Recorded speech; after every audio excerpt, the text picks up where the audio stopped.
Good afternoon, and welcome to The Road to Recovery, The Road to Freedom with Mark. This is my 28-minute slot every Friday where I talk a bit about mental illness and people's well-being.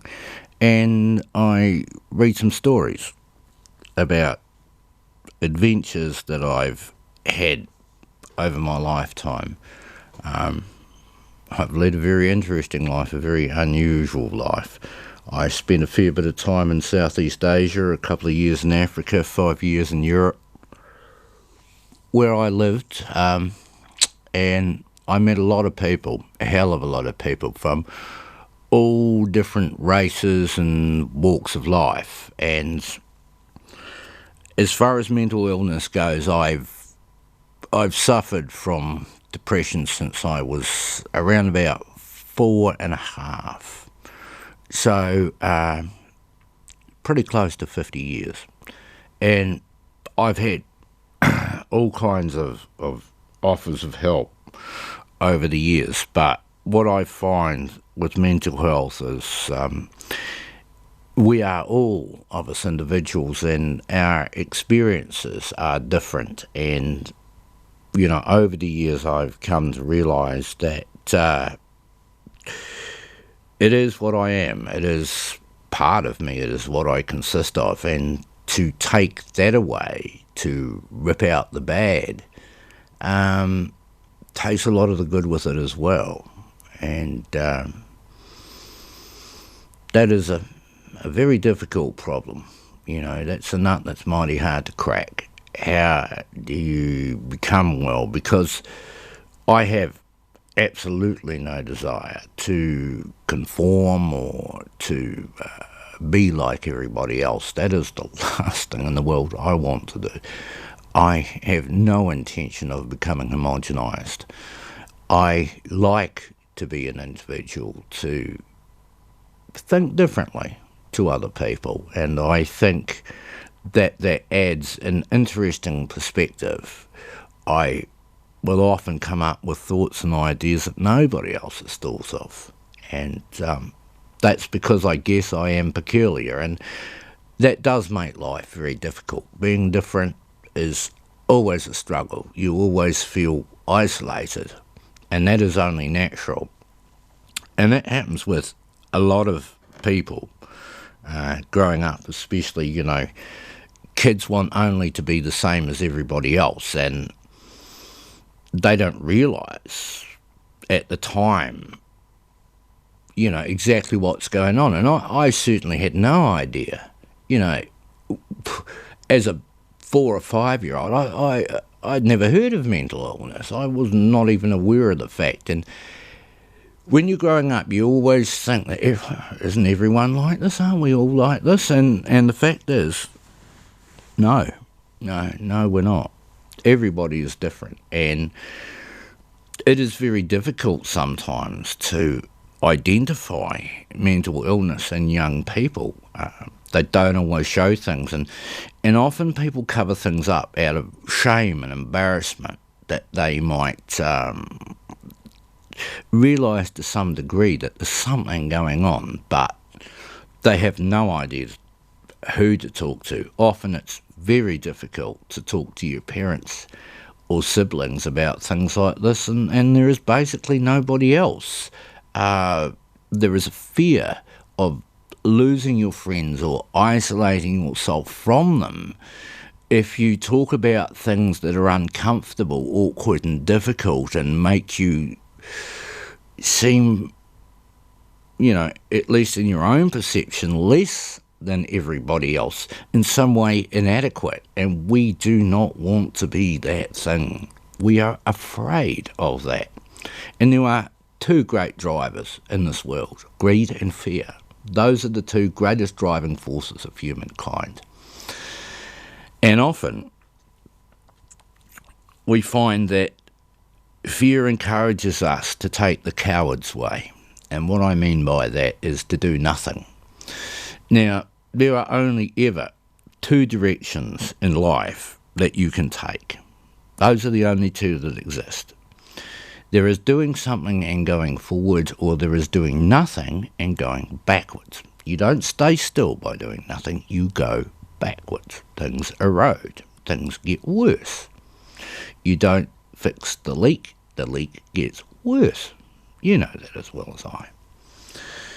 Now, unfortunately, our nation suffers from the worst degree of apathy I have ever seen anywhere in the world.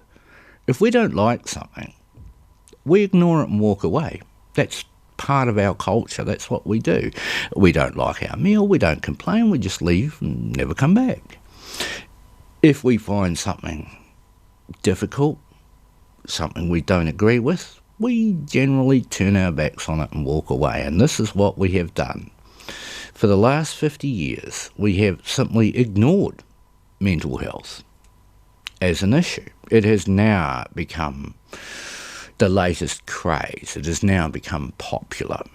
And there's a radio station I listen to. They raised $320,000 for people suffering from mental illness. And I wonder to myself, where were they a year ago, 5, 10, 20, 50 years ago? Where were they? Nowhere. Nowhere to be seen.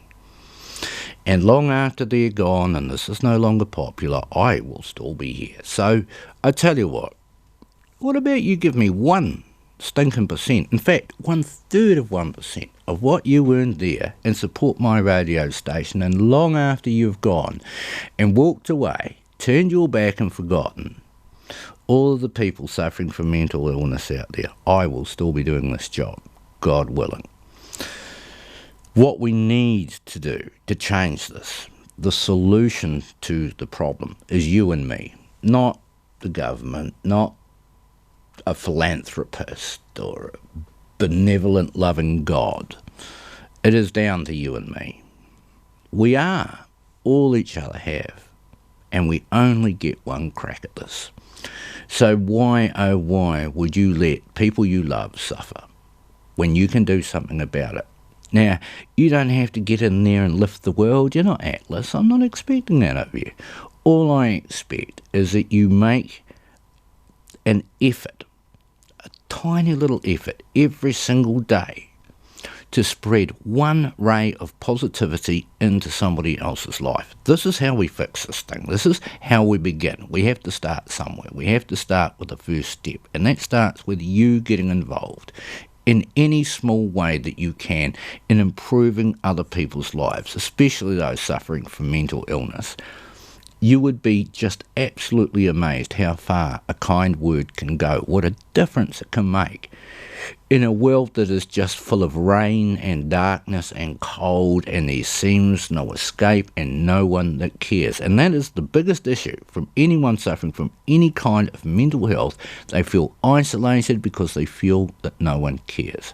So if you can show that you care, what a difference that makes in this world, and that radiates outwards. People see you as a role model, they take up on what you're doing, they follow your path, and you become the trailblazer without necessarily being a hero or heroine. You just have to do a few good little things for your community rather than look outwards to what the rest of the world is doing. Just concentrate on what you're doing in your town for your people, and believe me, that will make a massive difference in this country. Well, time's ticking on. So I'm going to bring you a story today from one of my adventures in Africa. I'm sure you'll enjoy it. Just before I start, I'd just like to say a big thank you to all the sponsors of the show, all the different outfits that contribute to Wairarapa TV. Thank you very much for bringing us to the nation as we do. But most importantly, to Michael and Veronica, who have supported me for many years on this show. I have no sponsor as such, and anyone who would like to contribute, that would be very much appreciated. I'd like to say a special hello too for those up in the beautiful Hawke's Bay. Great to have you along, and I'm bringing you this from Wairarapa. You should come down here sometime and see all the beauty we have down here. It's a spectacular place to live and is becoming far more popular. The towns down here these days are just booming. Masters and Carterton all over the place. Even Featherston's starting to pick up now, and it's great to see, and it really is heartwarming to see new houses, new businesses, new jobs in a place that I've really come to love. And I feel that way about the Hawke's Bay too. It's a magnificent part of the country and some wonderful people I've met up there. I really enjoy going up there. My favourite bit is going to Napier down by Ocean Beach, walking on the parade there. I just, there's something spectacular about that place. But Hastings, Gisborne, wow, some great fishing, some beautiful places up there. And it's just really nice to have you along and joining in our little family. I hope you enjoy my show, and I hope you maybe even take some of the things I say on board and make a difference in your communities up there. So, welcome aboard. I hope you enjoy. Let's go.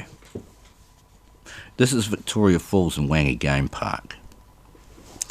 4 of us, Seedy, Wayne, Dave and myself, drove west across the northern Kalahari. We had just come from Chobe National Game Park in Botswana and headed into Victoria Falls in Zimbabwe. Mugabe had only been in power for a few years, and Zimbabwe, though now poor, still had signs of what a rich country it was when it was southern Rhodesia. The many years of war, however, had financially crippled the new Zimbabwe, and no improvement was in sight. This meant the tourists who did venture up had plenty to spend, and there was no shortage of accommodation.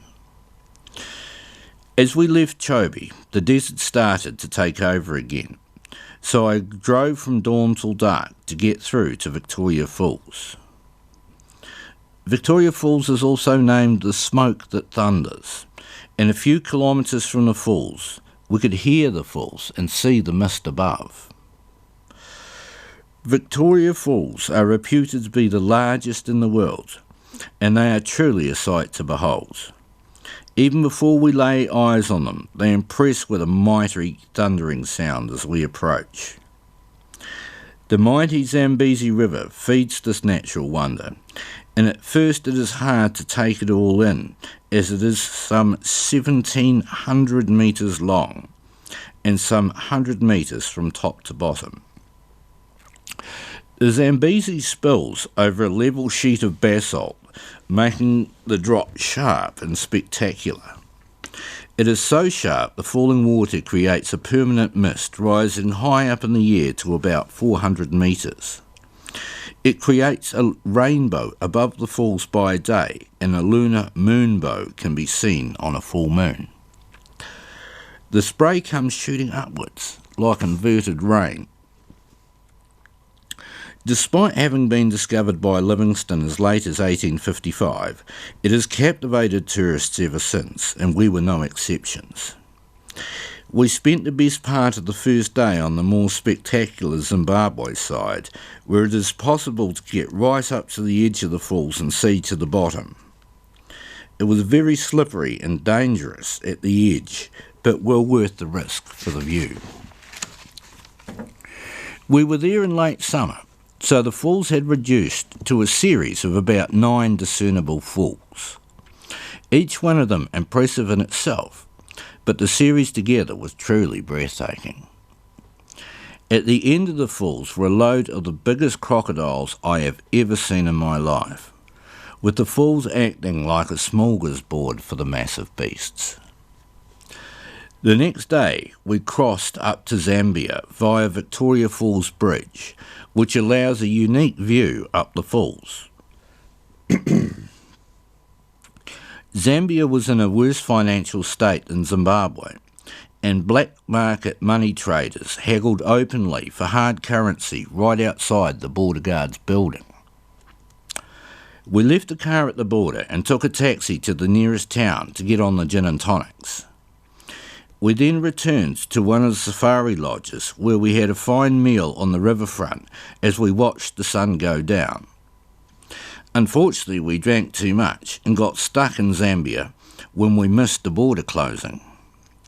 We were forced to sleep in the open despite the warning signs of roaming lions. We ended up instead being eaten alive by mosquitoes, but relieved the next morning. We spent a few days at Victoria Falls, viewing them from every way possible, spellbound by the great length and volume of these falls. The weather was very hot and lent itself to drinking and wandering along the falls. Altogether too soon, it was time to leave Victoria Falls and head south to Hwangi National Game Park. Hwangi Park is dotted with natural waterholes called pans. Some are fed by natural springs and some by two large lakes in the north of the park. We were immediately impressed by the infrastructure of the park. We headed up to the northern section and booked into Cinnamantella Camp. The camp was a fenced compound at the top of the hill with great views. It also had a small shop run by a local guy who we called Phil for short. He was a very happy and personable guy and sorted out a 2-bedroom hut for us, which had a fridge and even featured a hot bath. We decided to make Cinnamantella our base camp and concentrate our game spotting to the northern section of the park. At the nearest waterholes, we were met with another luxury: viewing platforms. These platforms were 1 story high, with stairs leading up to glass-enclosed rooms, where it was safe to view all the game that came down to drink. The platform also offered shade from the oppressive heat of the midday sun. The watering holes, or pans, were like magnets for game. Each type of game had its turn at the watering hole, so it wasn't necessary for us to chase the game about. Whilst at one viewing platform, I met a biologist who was on holiday. He pointed out many different species of birds to me, which made for great viewing with binoculars. It opened up another layer of life to me and emphasised just how busy the watering holes really were. Hwangi boasts many hundreds of species of birds, so there was a constant change of different birds to view. The larger game, however, were truly breathtaking. By being out of sight and smell from the larger animals, they would approach without fear or inhibition. The funniest to watch were the giraffes, which had great difficulty getting their long necks down to drink. They have to buckle their front legs inwards and lower their long necks down, leaving them in a very vulnerable position. They will only drink when they are sure there are no lions on the prowl, usually in the heat of the day. On our first day at Hwangi, we were treated by a smorgasbord of different game at the watering hole. From giraffes in the middle of the day to various antelope in the afternoon, to elephants in the early evening to sunset. Each species seemed to have a certain time of day they preferred to drink, so it was unnecessary to move from our superb viewing platform. They also seemed to have different personalities, with some like the gazelles, always tense and nervous, whilst the likes of the elephants were very relaxed and came to bathe and play. At the end of the first superb day of game spotting, we returned to Cinnamantella Camp for dinner and the luxury of a hot bath. The camp being on a hill meant great viewing across the surrounding countryside, so we had great game spotting all the way down to sunset. The next day we got up early to make the most of the change of light when predators are on the prowl. Despite the early rise, we did not see a kill, as these are few and far between. Instead, we spent a great day at the viewing platforms where we were treated to some amazing sights. At one stage, we saw some beautiful kudu come down to drink. First the large males with their beautiful corkscrew horns came down and checked out the water for crocodiles, stamping and then sipping cautiously. These beautiful antelope then formed up like sentinels, making a corridor for the females and young to walk down. The males stood guard facing outwards, while the females and young took a drink. When they finished, they melted away, slow and orderly like a military exercise. It was amazing to see the degree of caution and cooperation the kudu showed, something no zoo could ever show. Every species seemed to have instinctive and sophisticated survival behaviour, which was amazing to witness. During the afternoon on the second day, we heard a strange tapping sound on the hubcaps of our car. We came down from the viewing platform to find the strangest looking birds tapping away at the tyre valves. Called hornbills, these medium-sized clowns, a little smaller than a chicken, had large bills like macaws. They showed no fear of us and happily pecked away until we grabbed them by the bill and moved them away.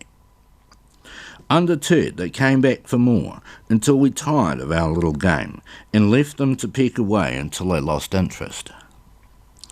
The confidence of one animal seemed to flow on to others, and it was amazing to see so many different animals drinking with such a relaxed attitude. The huge numbers of animals at the waterholes attracted were quite staggering, and it was a real privilege to experience game spotting at its best. On our return to camp each night, we were spoiled to a hot bath by Phil, the store manager, who lit the fire to heat the drum of water. On a whim, we asked Phil if he could get us a couple of dozen beers. Ever helpful, he advised he would have some for us by the end of the next day. Unbeknown to us, he got his younger brother to cycle some 20 kilometres to the nearest safari lodge to pick some up for us. When we found this out, we paid the helpful lad $10 for his troubles, and he thought Christmas had come. As our stores got low, we tried some of the antelope Phil had hanging in the cool store and made ourselves sick on the unusually gamey meat. After that, we were a little more cautious with the exotic foods available. On the third day, we arrived back at camp just on sunset, and Phil was jumping around our lodge in an excited state. I parked up and jumped out as Phil shouted and pointed. With my binoculars handy and our high vantage point, I quickly picked up the lion he was pointing out. Down on the plain, a single lion was hunting a warthog. Slowly it crept up on its prey, using the long grass to disguise it. Once within striking distance, it broke cover and sprinted towards the unsuspecting hog. As soon as the hog spotted the lion, it squealed and sprinted off, but to no avail. The lion swiped the hog across the shoulder and sent it sprawling across the ground. With one quick leap, it was upon the hog, grabbing it by the throat, quickly choking the life out of its poor victim. A great amount of dust was kicked up by the scuffle that ensued, and I lost sight of the pair. After a tense minute or so, the lion appeared, dragging the hog by the throat. The entire kill took only a few minutes. It was a case of right time, right place. It was so captivating that those few minutes felt like an hour. With so much game around, the lions looked in splendid condition. They were massive animals, which were difficult to spot as they used the long grass to camouflage themselves. By staying still, their colour blends in perfectly. To see a kill from the high vantage point of the camp made the whole thing perfect. Phil was very happy for me, as these kinds of scenes are very rare. We decided to stay at Cinnamantilla Camp for as long as possible, as every day was full of great game spotting. Although there were huge amounts of game about, they seemed much better catered for by the system of watering holes about. Thanks to the watering holes, the game get precious water in the height of summer when it is needed most. But it was obvious the game park was well past its heyday when southern Rhodesia was rich. The Civil War had financially crippled the country, and the game park was a shadow of its former self. Even in the early years of Mugabe's reign, Zimbabwe struggled. Poverty in the country was rampant, and farmers were being driven off their land only to see it fall into rack and ruin. Their currency was not recognised in other banks, and inflation was out of control. The future for parks like Wangi National seemed tenuous at best. Unfortunately, civil war was rampant in southern Africa, with Angola, Mozambique at war, and South Africa seemingly on the brink. The game parks rely on tourist dollars, and war frightens them off for many years. Special places like Wangi National Game Park would never be able to reach the glory days of old when hunters paid huge prices to shoot trophy animals. In stark contrast to the rampant poverty in society, countries like Zimbabwe are rich in natural minerals like copper, platinum and gold. Huge profitable mines employing tens of thousands of miners are all over southern Africa, but the region is fraught with social problems. Illiteracy is rampant, and people in their millions live in slum conditions. All the time, civil unrest boils along, simmering over now and then. Zimbabwe was a microcosm of southern Africa itself, with gems like Victoria Falls and Wangi Game Park and huge mineral wealth. A country with massive potential that should be rich, but instead was poisoned by minority rule, then ravaged by ugly civil war. Finally ending up with a dictator was the final nail for Zimbabwe. It is impossible to visit southern Africa and not be awe-inspired by its natural beauty. So too, it's impossible not to feel for all the poor souls who suffer poor governments. I feel like I lost some of my innocence there, and there seems no easy solutions for the problems of the region. In the many years since I visited the region, the ANC's Mandela government came and went and delivered hope without solutions. Many South Africans of all races, as well as Zimbabweans, emigrated to Australia and New Zealand. Successive governments have failed on schooling, health and employment. Zimbabwe, slowly strangled by Mugabe's rule, has suffered badly, but places like Wangi still exist as destinations for those keen for adventure. For my part, my feeling is of great contrast. I will never forget the falls and the beauty of Wangi Park. I hold out hope for these magnificent places and their beautiful country. Yet I feel such sorrow as the people of Zimbabwe suffer. I hope someday soon democracy will help them to a better place. I know I will never forget our adventures in the blazing sun. I leave some part of me there and take the memories of those magnificent sunsets and return. The end. Well, that brought back a lot of great memories for me, it sure did. I loved my years in Africa, and I know I'll never go back, but those were wonderful, wonderful days for a young man of 21, 22. Great days. I hope you enjoyed my story. I hope you enjoy my show. Please tell your friends about it. You can get us on the website, www.arrow.